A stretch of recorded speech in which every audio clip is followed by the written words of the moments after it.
Olá, gente, aqui é Fábio Pirajá, esse é o Projeto Memória Capixaba. Estamos juntos mais uma vez aqui no YouTube, também nas outras plataformas digitais. Eu gravo aqui, gente, e coloco no Facebook, no Instagram, TikTok. Assim, o Instagram, ele não permite vídeos acima de um certo tempo. O Pinterest também não aceita, se o vídeo estiver muito longo. Aí você tem que comprimir o vídeo, não é cortar, editar o vídeo, não. É comprimi-lo, deixar com o tamanho menor. Agora o tempo não, o tempo não tem jeito. Aí você tem que realmente editar e tirar partes para deixar com 20 minutos, 10 minutos e tal. Agora você pode comprimir o tamanho do arquivo também. De repente o vídeo fica com 5 GB. Por exemplo, o Instagram não aceita, só aceita 2 GB. Então você tem que diminuir o tamanho do arquivo. E a gente faz todo esse trabalho aqui no estúdio. Se você estiver precisando dessa assessoria, eu posso dar para você aqui tranquilamente uma assessoria de informática, né, tranquilamente. E hoje eu vou trazer para vocês uma matéria muito interessante com uma denúncia de 1953 da revista Manchete. Tem também denúncias na revista O Cruzeiro, que eu trarei posteriormente para tratar com vocês aqui sobre as areias monazíticas, as areias pretas, né, que o Espírito Santo inteiro possui, né? Camburi também tem. Guarapari é a jazida mais importante, a mais comentada, né? Inclusive na Praia da Areia Preta a gente sempre vê ali aquela areia bonita, preta, né, monazítica, que contém muitos elementos químicos como tório, por exemplo, e outros, né? Cromo, etc. E metais, né? E fazem bem para a saúde. Já existe um estudo muito profundo a respeito dos efeitos medicinais dessas areias, né, radiativas. Só que durante muito tempo, lá no início do século XX, com o advento da invenção da lâmpada elétrica, muitos desses elementos químicos eram exportados especialmente para os Estados Unidos e para a Europa para a manufatura de lâmpadas, de filamentos de lâmpadas elétricas, né? Então você extraía essas areias e delas você extraía esses minerais e dali saía manufaturando outros subprodutos, né, oriundos dessa extração e subextrações subsequentes, né? Agora, até os anos 1930, a gente ouviu falar muito, aí veio a era atômica nos anos 40, que explodiu na Guerra Fria depois da Segunda Guerra Mundial nos anos 50, com a extração irregular dessas areias, né?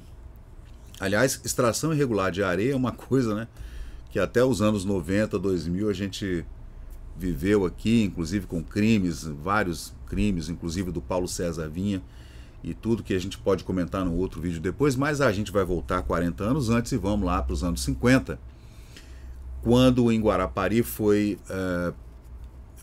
alvo, né, de uma denúncia muito grave acerca da extração irregular dessas areias, né?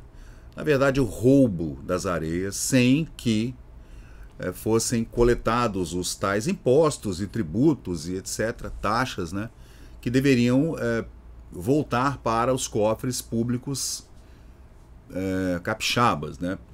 Não que eu seja a favor também, porque eu já comentei aqui em alguns vídeos, eu sou um libertário, ANCAP, e eu acho que essa coisa tem que ser feita descentralizada pela iniciativa privada, quanto menos governo tiver, melhor. Mas, né, naquela época as coisas não eram assim. Getúlio Vargas era o presidente da República eleito, suicidou-se em agosto de 54, um ano depois dessas denúncias. O governador, na época, era Jones dos Santos Neves, e Guarapari estava em foco, gente, nas principais revistas, Cruzeiro, Manchete, nos jornais. Olha, aqui no canal eu vou fazer uma playlist para falar dessas areias monazíticas, dessa extração irregular, transporte irregular, etc., trabalho semi-escravo, tem um monte de coisa envolvida aí.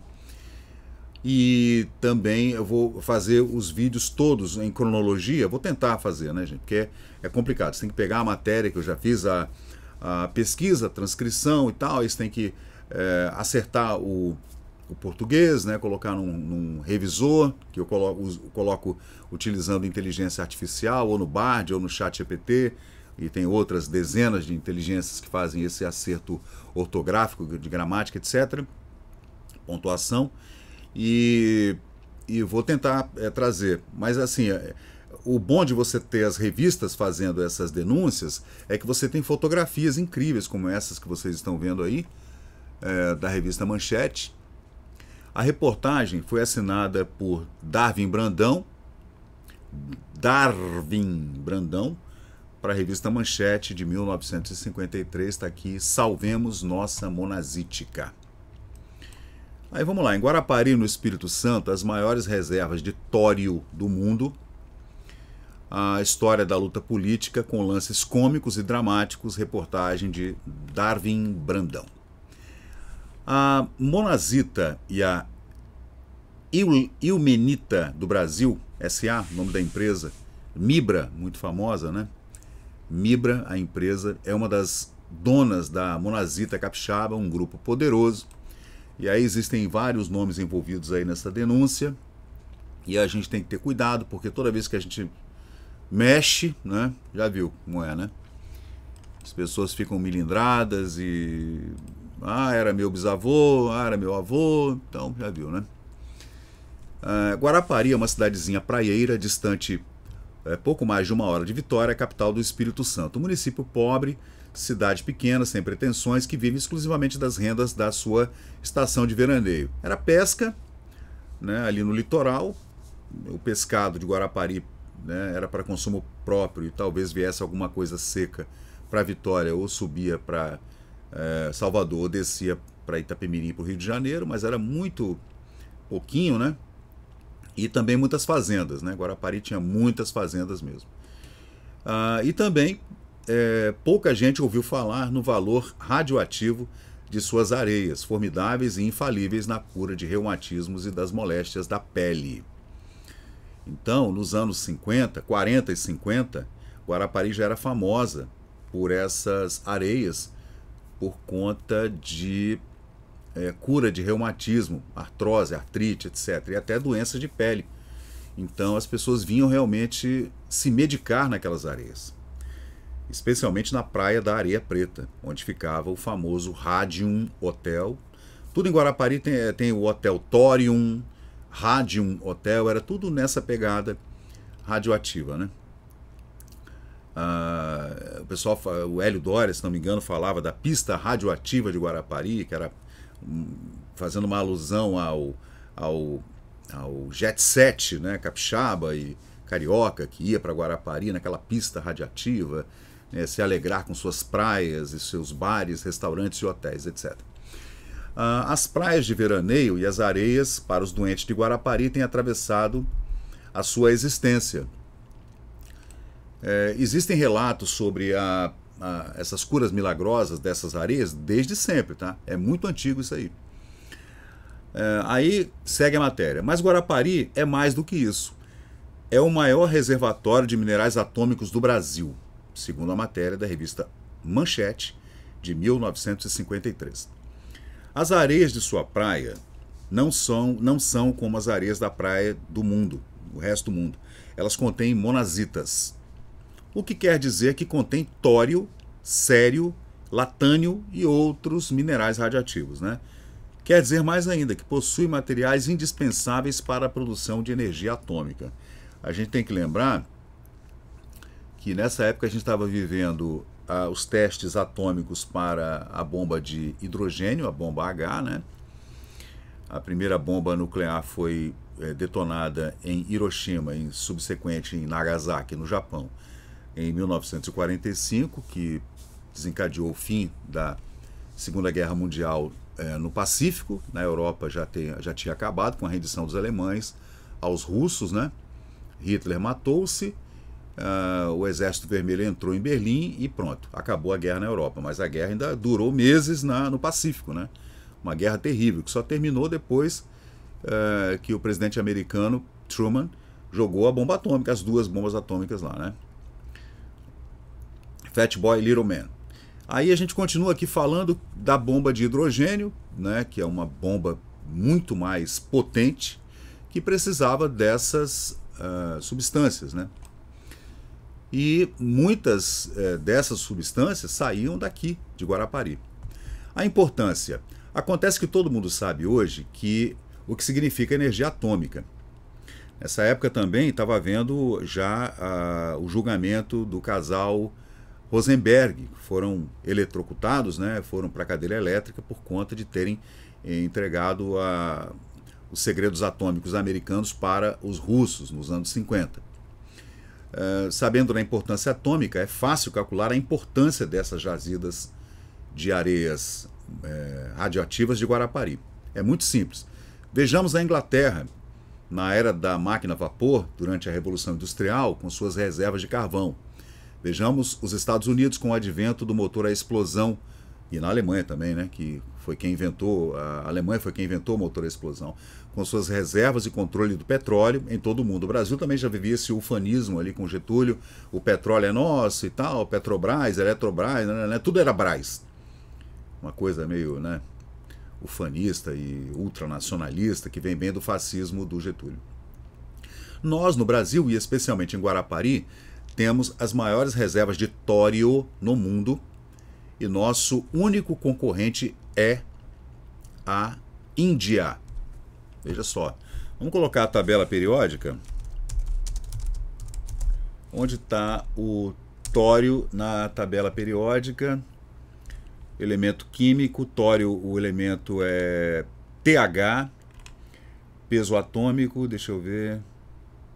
Vamos ver o tório aqui, gente. TH é o símbolo, né? Vamos, enquanto a gente faz a leitura aqui, a gente vai conversando e vamos colocando aqui para vocês. Está aí o tório, né? Peso atômico 90. Eu adoro tabela periódica, gente. O número atômico, ele é um actinídeo, elemento com cerca de 30 isótopos, sendo 6 deles encontrados na natureza. Agora, onde está ele na tabela? Deixa eu ver aqui. Olha aí o tório como é, gente. Ó. Por isso que a areia de Guarapari é preta, porque o tório ele é preto. Preto e brilhoso, ele tem um brilho bonito. Tanto que a gente vai em Guarapari, a gente pega assim, a areia preta, quando ela está bem abundante ali na praia, na mão, assim, você vê ela brilhando, aquela areia preta, bonita e brilhando. Né? É muito bonito o mineral realmente, né? Aí tá aqui, ó. Mineral. A monazita tem tório. A alanita também. O zircão, titanita, o epídoto, apatita e magnetita. Eu tinha uma pedra de magnetita que meu pai trouxe para mim da COFAV, veio lá de Itabira nos anos 70, eu adorava mexer com isso, né? Eu tinha vontade de estudar geologia e acabou que, né, não estudei geologia como eu queria, né? Mas eu sempre amei, né? Mexer com pedras, né? Sempre adorei. Aí, deixa eu ver. Onde está o tório na tabela periódica? Tá aqui. Vamos abrir essa tabela. Cadê? Abriu, tá aqui. Então, gente, tá aqui o tório, ó. O número atômico do tório é 90. O símbolo é TH, vocês estão vendo aí o nome é tório, tá bem aqui embaixo, ó. Tá junto com actínio, urânio, o netúnio, plutônio, tá vendo? São elementos altamente radioativos, né? Laurênio, bonélio, o mendelévio, férmio, todos eles, o einstênio, todos eles fazendo homenagem a esses grandes cientistas, o Einstein, o Enrico Fermo e etc. Aí a gente segue aqui falando sobre a matéria. Vamos lá, vamos continuar lendo aqui. E o Espírito Santo estava sofrendo, né, com essa extração irregular, né? Aí tem vários nomes aqui que a gente vai trazer. Aqui era a sede da Mibra. Essa era a Mibra, a empresa que fazia a extração. Aí era o Porto de Guarapari. Os navios entravam aí, gente. Por incrível que pareça, entrava um navio aí. O navio era abastecido de areia monazítica, fazia a volta e saía para a Barra novamente, né? Aí segue aqui dizendo, no Brasil, especialmente em Guarapari, nós temos as maiores reservas de tório depois da Índia. As areias são de monazita, lá que tem o tório. 1 quilo de tório tem o valor energético de 3.000 toneladas de carvão. 2.000 de petróleo e, segundo o relatório da Comissão de Energia Atômica da ONU, somos um país privilegiado com esse mineral mais importante no mundo atual. Isso lá nos anos 50, 70 anos atrás, né? Mas que não temos sabido aproveitar, e é o que vamos ver nessa reportagem. Bom, vamos ver a história, né? Não é demais fazer um retrospecto na exploração de areias monazíticas de Guarapari. O retrospecto é 1898, com a descoberta das jazidas, né, ainda no século XIX. Quem descobriu foram os irmãos Aníbal e Dioclésio Pereira Borges, nas areias da Praia da Areia Preta. Veja que interessante, né? Requereram o aforamento dos terrenos compreendidos entre Areia Preta e Maimbá, mas o governo, tomando conhecimento das descobertas, abriu concorrência para a exploração. Começa aí a comercialização das jazidas pelo engenheiro Maurício Ishalson, associado dos irmãos Borges, e um tal de John Gordon. Em 1900 foram exportadas as primeiras toneladas para a Alemanha. Daí em diante a exportação não teve mais fim, como se pode ver pelo seguinte quadro organizado pelo engenheiro Reski Freyá, e termina o relatório melancolicamente dizendo, aspas, em nossa visita de reconhecimento geral, feitas as principais ocorrências da monazita do Espírito Santo, constatamos com desagradável surpresa que nossas reservas, se bem que importantes, são menores do que julgávamos. Ele faz um relatório bem completo aqui, tá, para o governo. Com as reservas devidas a uma avaliação, somos de opinião de que as possibilidades das jazidas conhecidas no Espírito Santo, inclusive os rejeitos das antigas explorações, não vão além de 50.000 toneladas de monazita. Diremos mesmo que, após um estudo detalhado, não nos surpreendemos se o resultado final encontrado ficar aquém ainda dessa estimativa de 50.000 toneladas. Né? Realmente, em outro relatório Puxem Façanha Carneiro, as reservas são calculadas em apenas 30.000 toneladas. Você vê que tinham cientistas que colocavam nomes nesses relatórios. Né? Aviso importante, ambos os relatórios são oficiais, publicados em 1947, e o segundo publicado em 1951 pelo Departamento Nacional de Produção Mineral do Governo Federal. Né? Pelos dados divulgados, chegamos à conclusão que já exportamos metade das reservas de areias monazíticas, sei lá, talvez umas 20.000 toneladas, né? Assim, uma estimativa muito positiva, muito otimista, né? O tório, que é o elemento, número 90 da tabela, nela contido, nessas areias monazíticas, né, denunciou o deputado Hélio Cabal, do PR da Bahia, equivalente a 975 milhões de toneladas de carvão, 650 milhões de toneladas de petróleo, isto é, o consumo do Brasil. Na base dos índices de 1948, 300 anos de consumo de carvão e de petróleo, você poderia colocar em 30.000 até 50.000 toneladas de tório contido nessas areias. Então é interessante, né, que o peso atômico dessas substâncias químicas, né, que a gente analisa na tabela periódica, é que a gente consegue fazer uma comparação do peso atômico, né, contido no tório, no petróleo e no carvão, né, que você pode extrair essas substâncias. Né. Então por isso que o ouro pesa muito. A gente vê uma barrinha de ouro desse tamanho, super pesada, muito pesada. Você vê a concentração que existe ali naquele mineral. Agora vamos lá, vamos entrar aqui. Os grupos em choque, grupos políticos e comerciais que entram em choque. De 1900 até os dias atuais, muita coisa aconteceu e muita coisa ainda vai acontecer. Começa que a monazita, essa areia preta de Guarapari, com o advento da era atômica, deixou de ser um comércio comum, como qualquer um outro, para ser um problema internacional. E se agravou por consequência da luta dos grupos pela sua posse. Aí começou uma briga política, aí imagina o que aconteceu aqui no Espírito Santo. Né? A gente tem que ter até cuidado agora na hora de tratar os nomes. Né? Porque, na verdade, a monazita de Guarapari e do resto da costa brasileira, especialmente Prado, na Bahia, e Itabapuana, no estado do Rio, está nas mãos de grupos poderosos, grupos econômicos internacionais. Claro, com conchavo de grupos nacionais, né? Políticos especialmente. Mercadoria preciosa disputada a peso de ouro em todo o mundo, amontoada na praia, só sendo necessário chegar, juntar, encher, botar no saco, meter no navio e tchau. E a monazita começou a gerar uma guerra. 3 grupos estão brigando. A Mibra, que é a Monazita e Ilmenita do Brasil S.A., essa que vocês estão vendo aqui na fotografia, né? Olha lá, olha só essa foto, gente. A areia fornece 6% de tório e 60% de terras raras, que aí é um outro assunto que a gente pode conversar depois sobre isso, né? A Mibra tem como chefe o senhor Boris Davidovich, agente de grandes trustes internacionais. Mas quem aparece no negócio são o nome de 2 pessoas que eu prefiro não falar aqui agora, que fazem parte do governo capixaba, né? É melhor que eu não diga os nomes.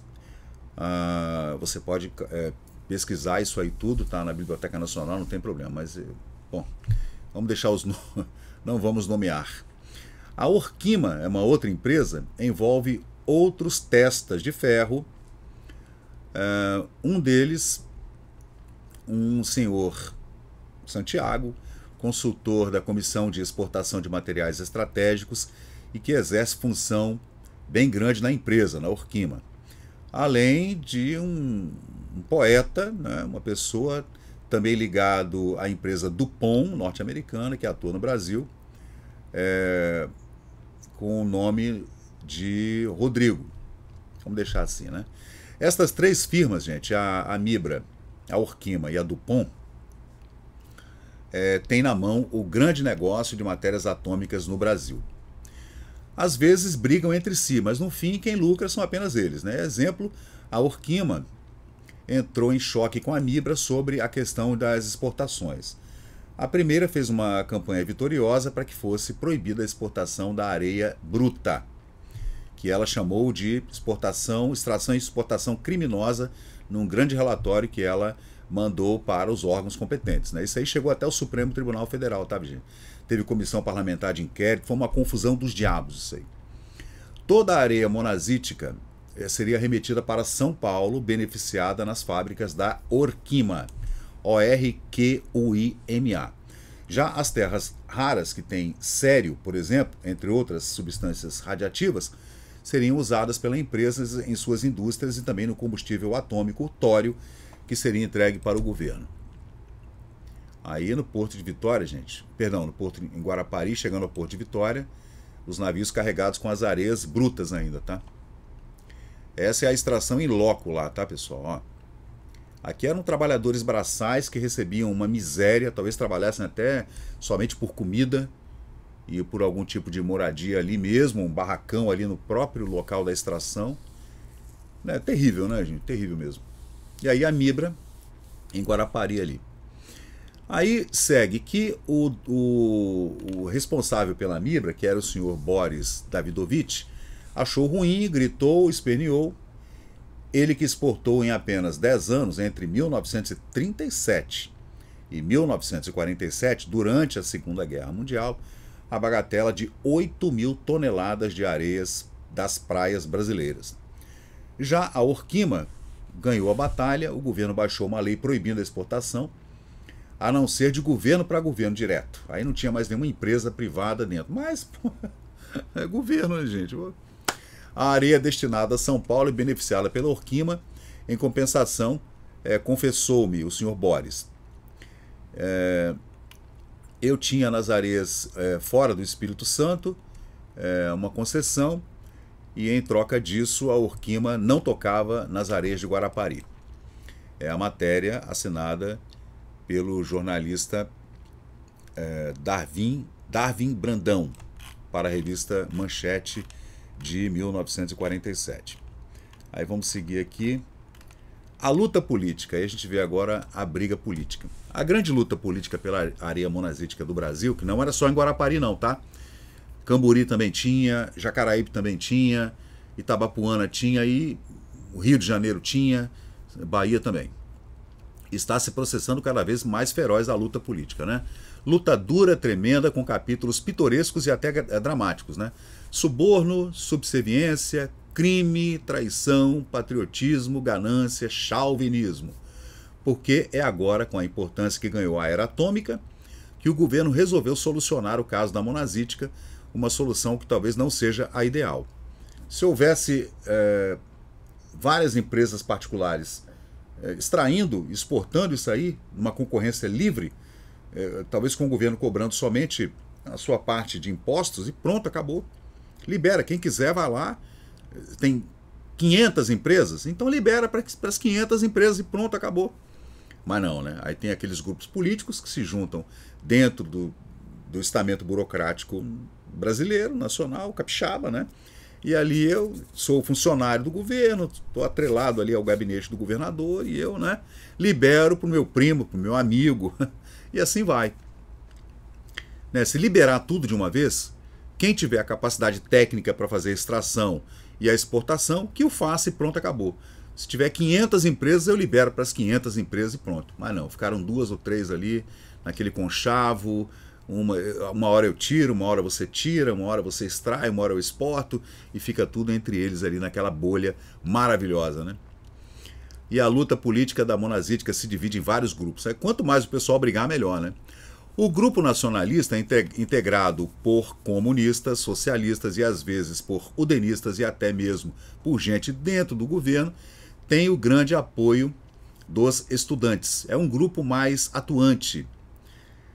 Pessoal de jornais, que faz comícios, etc. Pessoal da esquerda, né? Comunistas, na verdade, né? Que o Partido Comunista existia nessa época. Na Câmara tem alguns representantes, como o deputado Eusébio Rocha, no Senado Landulfo Alves, entre poucos outros, e alguns generais reformados também envolvidos nessa briga aí. O grupo chamado entreguista é politicamente mais numeroso e mais forte, e seus representantes na Câmara e no Senado são centenas e muito mais apaixonados o grupo. E o mais apaixonado deles é o senador Assis Chateaubriand. Há também o grupo de políticos na Câmara e no Senado que são indiferentes à causa, né? Você vê que o Chateaubriand era senador, né? E era apaixonado, né? Muito nacionalista, apaixonado pelas extrações das monazíticas. Nele também pode ser incluído o professor Costa Ribeiro, do Conselho Nacional de Pesquisas, e alguns outros nomes de valor. Há aqueles que ficam à meia luz. A matéria fala daquele pessoal que está ali, né, olhando assim, eminências pardas. Advogam, por exemplo, que a areia não deve ser exportada, mas beneficiada entre nós, para ficar aqui. Para quê, né? A demanda é na Alemanha, Estados Unidos, para que a areia vai ficar aqui? Eu não entendo. É melhor exportar mesmo e ganhar esse dinheiro, né? Troca voluntária entre entes. Pode ser até governamental, entre entes governamentais. Mas se fosse de uma empresa privada para outra empresa privada, todo mundo ganharia mais. Bom, mas acham que o produto pode ser negociado pelo governo. Aí está o erro. Aos trustes, naturalmente.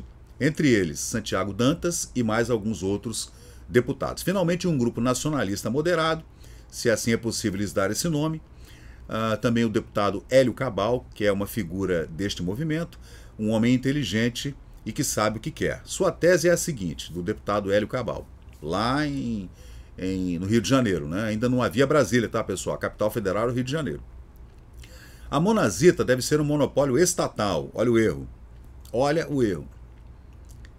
Só o Estado poderá negociá-la. Mas acho que o negócio não está no dinheiro. Só pode haver troca por outros materiais atômicos. Para que o Brasil queria outros materiais atômicos, gente? Devemos trocar nosso tório por equipamentos atômicos para montar usinas aqui. Usina atômica em 1947, gente, 1953. Bom, a exportação. Aí continua falando o deputado federal Hélio Cabal. Ele, em parte, tem razão quando diz que a monazítica não tem preço. Tudo tem preço. Qualquer coisa tem preço. É tão valiosa que não há nada que a possa pagar. Olha o viés da época como era, né? Da imprensa e tudo, os deputados e tal. E vendendo-a pelo preço que a tem vendido, de 190 a 900 dólares a tonelada, era muito dinheiro, hein? O Brasil nada tem lucrado, mas as empresas estão lucrando milhões e milhões de dólares. Daí a importância das discussões que se processam na Câmara dos Deputados sobre o problema da exportação da monazita de Guarapari, consubstanciado no artigo 4 da Lei 1310, que reza, abre aspas, é proibida a exportação de qualquer forma de urânio e tório e seus componentes, compostos minérios, salvo pelo governo brasileiro, de governo para governo, ouvidos os órgãos competentes. Aí que está o problema. Quem são os órgãos competentes que vão avaliar essa troca de minerais? Alguns deputados, entre eles o próprio Hélio Cabal e o general Lima Figueiredo, apresentaram emendas para o projeto que regula o artigo 4º, cuja discussão se arrasta morosamente pela Câmara, novidade. Enquanto isso, em Vitória, o vereador da UDN, Manuel Moreira Camargo, denuncia diariamente a retirada das areias de Guarapari e sua exportação. Não pararam não, tá? Tinha lei, não podia, mas continuou a extração e continuou a exportação. Isso já nos anos 50, tá, gente? A extração começou em 1937, lá pela Mibra. Aí o pessoal trabalhando nos depósitos, tá vendo, gente? Ó. E aí, novamente, a foto da Mibra, ali em Guarapari. Aí a extração, ó, feita a cavalo, a burro. Era uma mão de obra terrível, tá? Não era brincadeira, não. Tá aí o navio. Tá vendo? Levou a monazita para Nova York. Aí é no porto, em Guarapari, ó. Aí continua aqui, vamos lá. O controle garantido pelo governo é uma coisa fictícia. Nos armazéns da Sesmag, aqui em Vitória, né, onde estão os sacos de areia da Mibra, havia até pouco tempo soldados, embalados, retirados até agora. E ali nada, aqui eu não entendi, tem um erro aqui grave, hein? Um erro de grafia aqui. Em Guarapari, contudo, local das jazidas e da sua exploração, há um simples funcionário, homem modesto, que nada sabe porque a autoridade designada a ele no serviço é somente a fiscalização, ficar ali de 6 em 6 meses, ele vai e volta, e vem uma outra pessoa, toma conta ali das areias e tal, do armazém da Mibra. Aí voltando, na Sesmag, que era aqui em Vitória, grandes armazéns, aí havia soldados armados tomando conta, né, dessas jazidas. A gente vê aqui nessa foto, ó, dessas areias, né? Soldados armados aqui tomando conta, tá vendo? Aí continua, a briga em Brasília, a briga aqui em Vitória, de grupos aqui, né, políticos e familiares, né?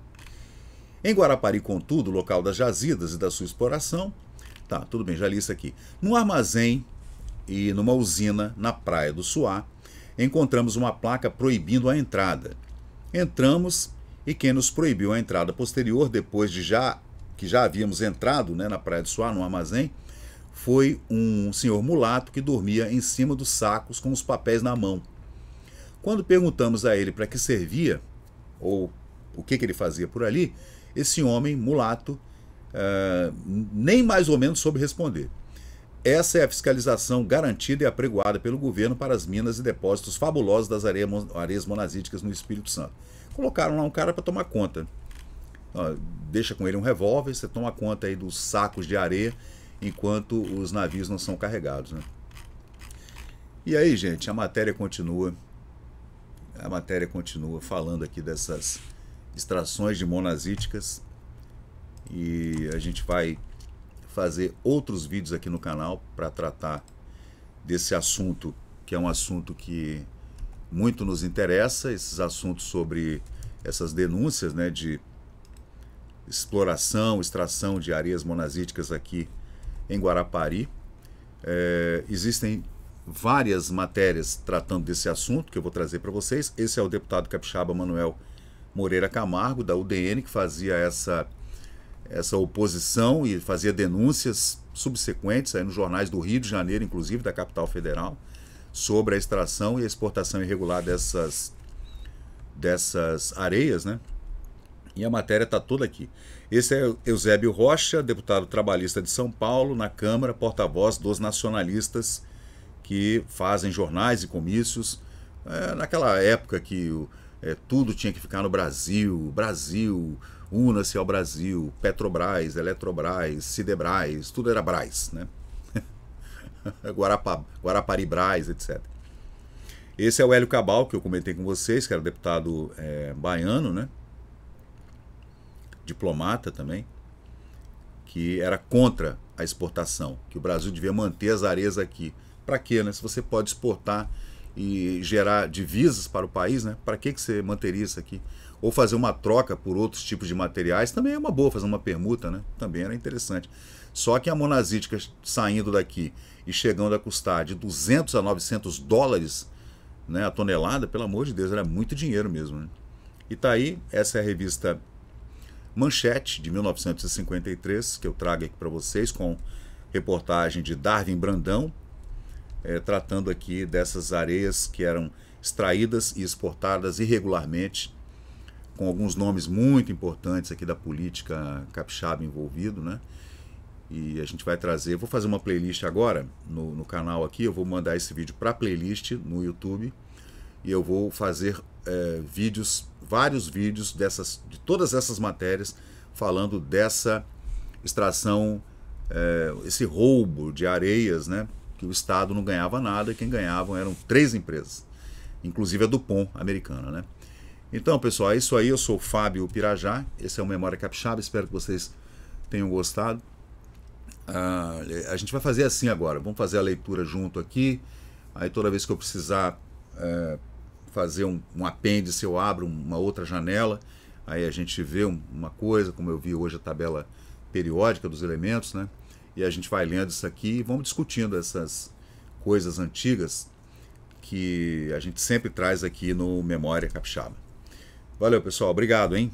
E chegamos ao final de mais um vídeo aqui do Memória Capixaba. E se você curtiu o conteúdo, por favor, deixe seu like, compartilhe aqui o nosso canal e inscreva-se para mais novidades. Até a próxima e muito obrigado por participar aqui do Memória Capixaba.